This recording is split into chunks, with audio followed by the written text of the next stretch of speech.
You both came together. Does that mean you're both unemployed? Wouldn't it be better to look for jobs instead of coming here? The leader-like mom, looking down on us for attending the school event together as a couple. Ms. Brown, asserting her superiority in front of the children, was acting all high and mighty. The event is about the children reading their essays about their parents' jobs. The children take turns reading their essays, and finally, it's our Christopher's turn. My dad's job is... As our son reads his essay, the classroom buzzes, and Patricia turns red and looks down. I'm Sharon Williams, a 34-year-old housewife. I recently moved to New York City with my husband, Jose, because of his job. Our son, Christopher, is now in 3rd grade. I feel sorry for him having to change schools at such a sensitive age, but he doesn't seem to mind. After unpacking, I asked Jose and Christopher to stay home, and I went to the elementary school in New York City. It was to complete Christopher's transfer procedures. When I reached the school gate, "Goodbye, teacher. See you, X." The cheerful voices of children can be heard. The teachers, greeting the children, wave with smiles. I explained the situation to one of the teachers, who guided me to the staff room. As I entered the entrance, I heard the voices of women. Turning the corner of the hallway where the staff room is, I saw parents and teachers arguing about something. They were arguing at the entrance of the staff room, causing the surrounding students and teachers to look annoyed. I'm advising for the good of this school. Why don't you teachers understand that? Do you think my advice is wrong? We understand your opinion. However, each family has their own circumstances. It's impossible for everyone to meet your standards. Then those families should move to another area. Especially you over there, you need to move for the sake of this school. What did we ever do? Everyone, calm down. Let's change places and discuss this. Excuse me. I'm here to transfer my son. Could you let me through? When I said that, the arguing parents and teachers all turned to look at me. One of the parents apologized and moved away from the entrance, and a teacher said, "Sorry for the trouble, let's change places," and invited me in. However, one parent, heavily made up and dressed flamboyantly, stared at me appraisingly. Is there something on me? Unable to bear the gaze, I asked, "What are you wearing?" Really, I'm tired of seeing so many shabby people. The parent snorted disdainfully and left. I watched her go in astonishment when the teacher spoke to me. I'm very sorry for the disturbance. How can I help you? I'm Sharon Williams. I'm here to complete my son's transfer procedures. I see. We can handle that here, please come in. Thank you. Who was that person just now? One of the parents, still visibly upset from the argument, replied to my question. That woman is Ms. Brown, the PTA president of this school. She's what you'd call a self-appointed leader. Her husband is a CEO and she's an executive, so she comes to the school flaunting her status. It's really troubling. Just earlier, she told me and my daughter that we looked poor and should move to another neighborhood. She's so full of herself just because she's wealthy. Is that so? Since you're here to register, you must have just moved in, right? Be careful with Ms. Brown. She can be a real nuisance once she sets her sights on you. Other parents and even a teacher nodded in agreement with this parent's opinion. Furthermore, from what I heard from the teachers and other parents, Ms. Brown often insults housewives, calling them unemployed. When you meet her on weekends, she shows off her expensive bags and accessories, asserting her superiority. It seems Ms. Brown is disliked by both the teachers and the parents. Sighing as I left the school, I thought about how challenging it would be to deal with the other parents. It has been a month since Christopher transferred to a school in New York City. Christopher hasn't been bullied by his classmates and goes to school happily every day. When he comes home, "I played with X today. I got praised by the teacher today." He eagerly shares his day with Jose and I. Listening to his stories, I was relieved that Christopher hadn't encountered any trouble. One night, Christopher handed us a piece of paper. It was an invitation to a class visit. "For class, we're supposed to write and read an essay about our parents' jobs. So, I'd like Dad to come too, not just Mom." Christopher looked at Jose, hesitant. Checking his schedule on his smartphone, Jose smiled and said, "It looks like I have the day off." "Christopher, I'll come to the class visit, too." "Really? Yay! I can't wait." Christopher jumped with joy. Finding him adorable, I reminded him, "Don't jump around, honey. You'll disturb the neighbors downstairs." One weekday, while Christopher was at school, Jose and I went grocery shopping at a nearby supermarket. As we parked our bikes, a taxi stopped right in front of us. Stepping out was Ms. Brown, wearing clothes far too flashy for grocery shopping. Noticing me, Ms. Brown approached with a displeased expression. I considered ignoring her and walking away, but Jose greeted her, so I had to engage. "Hey, I saw you at school, didn't I? If I'm not mistaken, it was for the transfer registration." "Hello, Ms. Brown. I'm Sharon Williams. This is my husband, Jose." "Jose. Nice to meet you." After we introduced ourselves, Ms. Brown looked us over again, then pointed to our bike. "Wait, are you guys so poor that you can't even afford a car?" "No, it's not like that." Cutting off Jose, she turned to me and said, "Must be nice being a jobless wife, living off your husband." Jose looked at me, surprised by her rudeness. I shook my head at him and said to Ms. Brown, "We'll be going now." But she stopped us. "Wait, Sharon. You just moved here, so you probably don't know this, but we have a rule to listen to the whole story. So you should listen." Feeling words like such arrogance almost slipping out, I faced Ms. Brown. Jose, looking equally displeased, stood beside me. Ms. Brown began showing off her flashy bags and accessories, looking down on us. "Everything you're wearing is cheap. I can't believe you go out in such cheap clothes. It's no wonder you can't even afford a car. Who do you think you are? You've been looking down on us since a while ago. Watch your mouth. Honestly, I can't stand poor people. Your lack of manners is appalling. Stay away from me. I don't want to catch your poverty." "It was you who approached us, Ms. Brown." "Did you say something?" "No, nothing."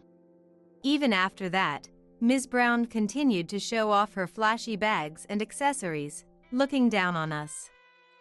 I listened, thinking inwardly how vulgar she was. Satisfied, Ms. Brown said, "Make sure to dress better for the parent-teacher conference next week. I won't be responsible if you embarrass yourself." And left. As we watched her leave, Jose sighed heavily and said, "What's with that woman? And she's raising a kid? Her husband is a CEO, and she's the PTA president. Is Christopher okay? I hope her kid isn't bullying him."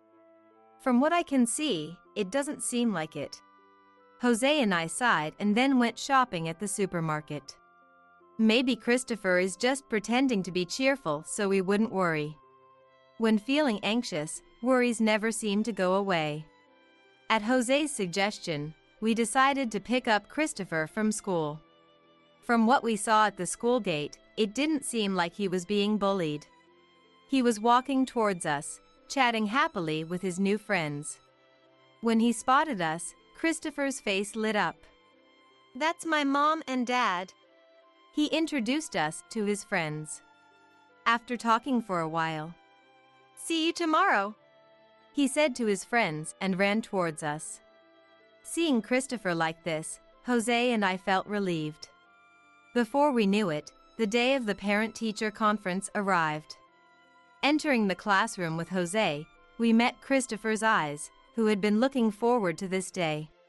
He smiled and waved at us. Surrounded by the friends we saw the other day, they greeted us. "Hello, Mr. Williams, Mrs. Williams." I was impressed by the good manners of the kids these days. Dressed in flashy clothes, Ms. Brown approached us and said, "You two came together. Are you both unemployed? Shouldn't you be job hunting instead of coming here?" I was shocked that she would act this way in front of the kids. Looking at the faces of the other mothers, some were looking at Ms. Brown with disdain, while others avoided eye contact. Some were whispering among themselves. It seemed to be a common sight. Jose and I didn't say anything back and stood where we could see Christopher well. I couldn't figure out which child belonged to Ms. Brown, but since she was sitting next to us, I guessed it was the one near Christopher's seat. While I was trying to identify which child it was, the bell signaling the start of the class rang. The friends around Christopher took their seats, and the children placed 2 sheets of writing paper on their desks, waiting for the teacher to arrive. As I admired how well-behaved they were. That kid's clothes look so shabby. What kind of upbringing makes someone think that ridiculous hairstyle is acceptable? Ms. Brown alone was grumbling.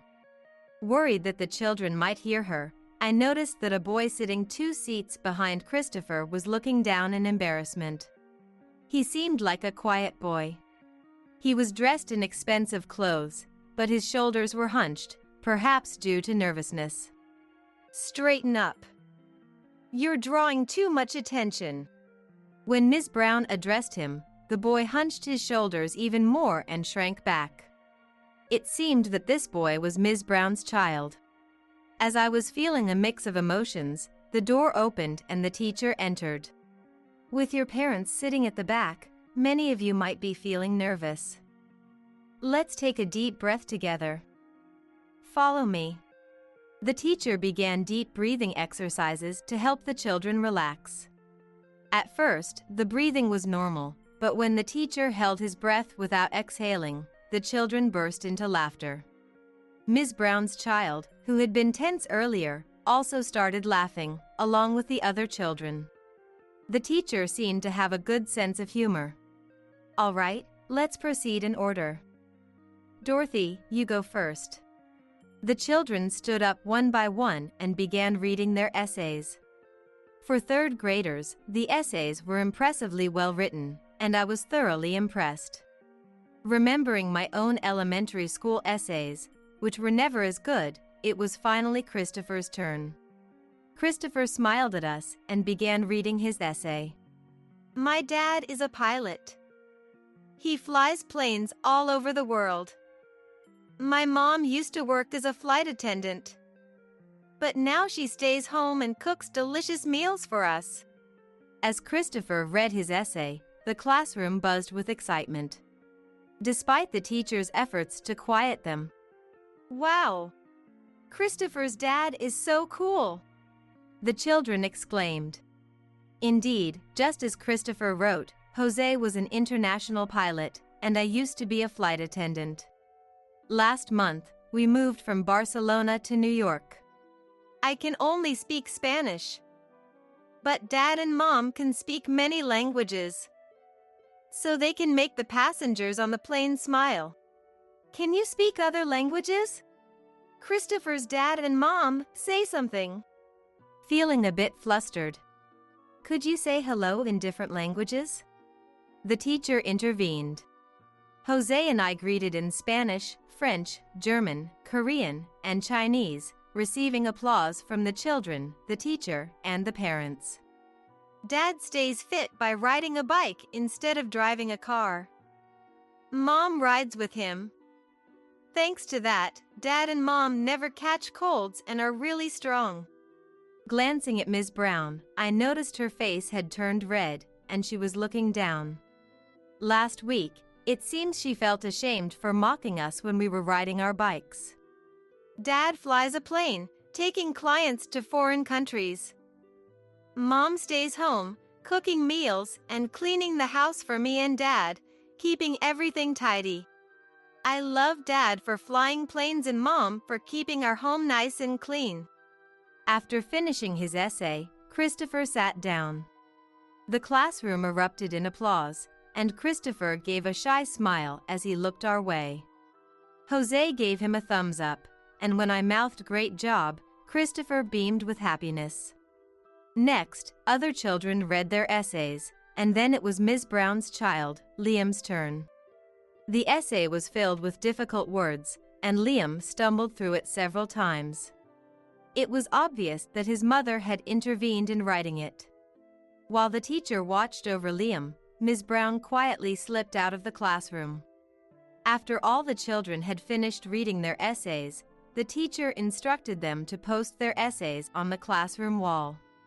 I left Christopher with Jose and went over to comfort Liam.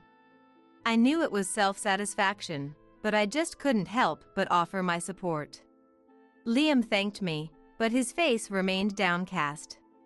Later, I heard from other moms that Ms. Brown had resigned as PTA president and stopped coming to school.